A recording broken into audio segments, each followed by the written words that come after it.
Now to security matters. Details have emerged on how notorious Bandit Kingpin Kachalla Danbokolo died at the weekend in Zamfara State after an earlier gun battle with Shinkafi Volunteer Forces in the state.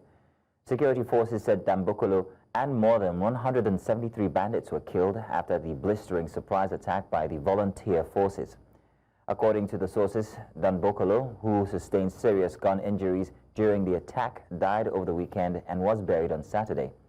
His death and that of several fighters loyal to him were reportedly being celebrated, particularly by residents of Kurya District in Shinkafi LGA, whom he had terrorized for years. Now, to discuss this, we're joined by former Chairman, Zamfara Committee on Prosecution of Bandits, Dr Abdullahi Shinkafi. Doctor, you're welcome. Thank you very much for joining us, sir. All right, now I'm hoping... Thank you for having me. Grand, we've got your audio. Now, so we'd like to know what is expected, what the expected impact of Danbokolo's death on Bandits' operation in Zamfara will be from now on, and also the surrounding states as well. Yeah, the death of Kachalla Danbokolo is highly celebrated in Shinkafi local government, in Zulu local government, in Isa local government, in Sabruboni local government, and also in Goya local government. Even part of Maradu local government. Yellow Kachalla Danbokolo is second in command to Kachalla Bello Turji. Apart from being a second in command to Bello Turji, it is Bello Turji's first cousin.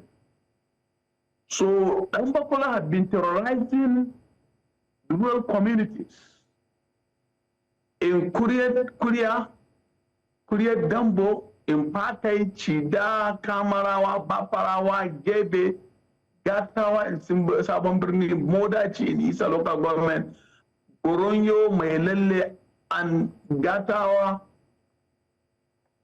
and take Kaswa and take Pulunki, all in Sokoto State. So he is well-known notorious bandit, more deadly, more heartless than Bello Turji. So he is even the most dangerous and deadly notorious armed bandit kingpin. So today is a jubilation.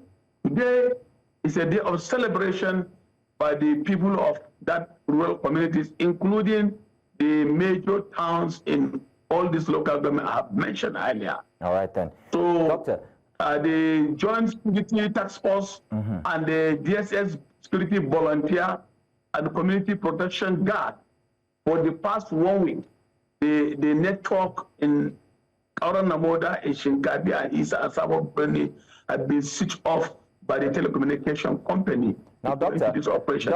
And we thank God it was gone down with more than 173 of his followers. All right, Doctor, there seems to be a change in strategy here with his death. It seems to have moved from negotiation and amnesty to targeted eliminations. Am I correct? Do you agree with this move? The issue of amnesty in Zamfara State, the governor rejects any form of dialogue with the bandit. The governor has said the time without number, his government will not negotiate with this armed bandit. But our neighboring state, Sokoto, Katsina, Kaduna State, have agreed to go into peace dialogue with the bandit. But the governor of Zamfara State, because of the previous dialogue failed, Governor Al-Azhari go into peace dialogue with the bandit, the dialogue collapsed. And Bello Matole, the immediate past governor of Zamfara State, went into dialogue with the bandit, and the dialogue collapsed. So there is a lot of betrayal on the part of the bandit. So with this strategy, the governor were able to deflow more than 500 volunteer security vigilante groups, which were under supervision of the Department of State Security Service, and some of the community development, community protection guards, and other conventional police and military military personnel were into this operation. So we thank God with this collaborative effort of the security agencies and the vigilante group, it has recorded a tremendous success. I think with the death of Danbokolo, the issue of banditry in the Sokoto East will be reduced to minimal level. If I can recall, Dr. Shinkafi. Yellow Danbokolo is one of the hardest and bandit kingpin who killed more than 20 people in their bus. Now, Dr. Shinkafi, he bonded Dr. Shinkafi, I hope you can hear me. I wanted to touch on what you've just mentioned now regarding the level of success here in Zamfara State.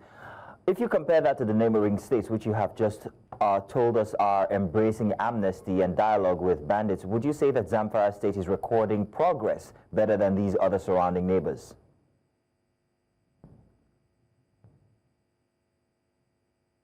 Yeah, Zamfara State has been recording this success because the governor was so adamant and he refused to go into dialogue with this bandit.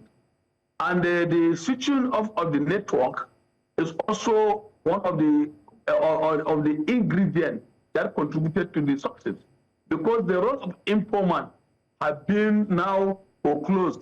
Because if the network of the telecommunication is on, then the network, the informant, that the enemy within, will now call on this bandit and tell them the movement of the troops and the other security agencies. But for the methodology applied to switch off the telecommunication service, and also for the governor also to bring the service of this VSS volunteer vigilante service, I think it's one of the tremendous achievements ever recorded since the fight against banditry in Zamfara State. Now, Dr. Shinkafi, because the numbers of the network. Yeah. Now, Dr. Shinkafi, regarding the network being switched off, which has been a very big bone of contention for the people who live there, the businesses as well, and how it's affected them, do you think that that's a fair price to pay in this instance? You see, anything in life is temporal. It's temporary. So, and the most important thing in every society to bring development is to have a secure environment. When you don't have a secure environment, what is the use of the network? You go into business, you get business, bandit will go and kidnap you and impose levies, taxes to farmers. People are being kidnapped on the main road. People are being terrorized, burned alive.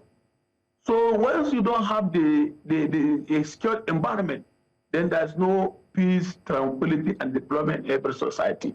I think the methodology of switch of the network, I plead with our people to support the government effort in trying to downgrade this issue of insecurity, which has been eating the state for more than 50 years ago. Now, Doctor, I know a lot of businesses will suffer. Yeah. For the situation of the network, but this is temporary. Okay. Well, Doctor, what about reprisal attacks from these terrorists or remaining members? Are there any measures that have been put in place to protect the communities from any retaliatory attacks that might come their way? Yeah, that is what the habitual act of Bello Turji. Anytime there is this such of attack, he will now do a retaliatory attacks. But the way all his routes were coded, I don't think you have any inroad into the main towns or villages. Because us I'm talking to now, they are going into such an operation, such an operation in those rural community, which is the major hideout of this notorious Bandit Kingpin. Turji has a lot of lieutenants. The lieutenants, this is the one of the major second in command in this atrocity Turji is perpetrating for many years. Okay. Aminu Kanawa, Magna and Haruna are all working closely with Turji for the first 1.5 decades, terrorizing our people in these 4 local governments I had mentioned. So I don't think he will make any effort, because the way and the manner the security are being mobilized, are well equipped and well staffed. I don't think he's going to record any success if he made any attempt to do retaliatory attacks. All right, thank you very much, Dr. Shinkafi. It was a pleasure to have you here with us on the news today. Thank you, sir.